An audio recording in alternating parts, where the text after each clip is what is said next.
BRS శాసనసభాపక్షం వాయిదా తీర్మానం ఇచ్చింది. గ్యాస్ కొరతపై కేంద్ర రాష్ట్ర ప్రభుత్వాలు చర్యలను చేపట్టాలని డిమాండ్ చేశారు. శాసనసభ మండలిలో తక్షణమే చర్చ జరగాలని వాయిదా తీర్మానాన్ని ఇచ్చారు. దీనిపై మరింత సమాచారం మా కరెస్పాండెంట్ చందు అందిస్తారు. రైట్ చందు, చెప్పండి.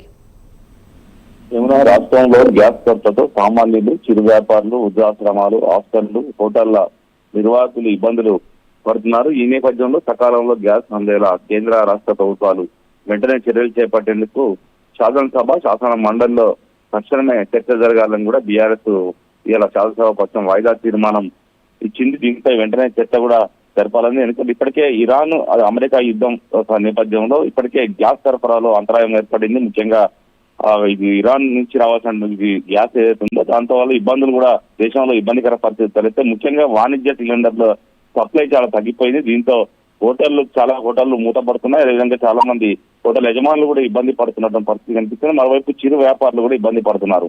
మరోవైపు గృహ అవసరాలకు సంబంధించినటువంటి ఆ సిలిండర్లు కొంత మేరకు సప్లై అవుతున్నప్పటికీ వాణిజ్య సిలిండర్ల సప్లై మాత్రం పెద్దగా లేదు.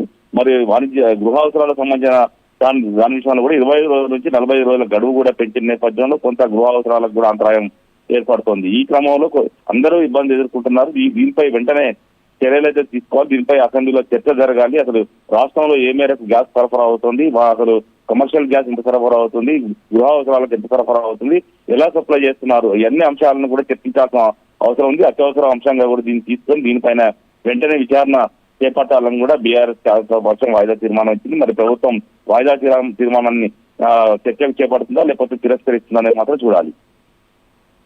Thank you Chandu.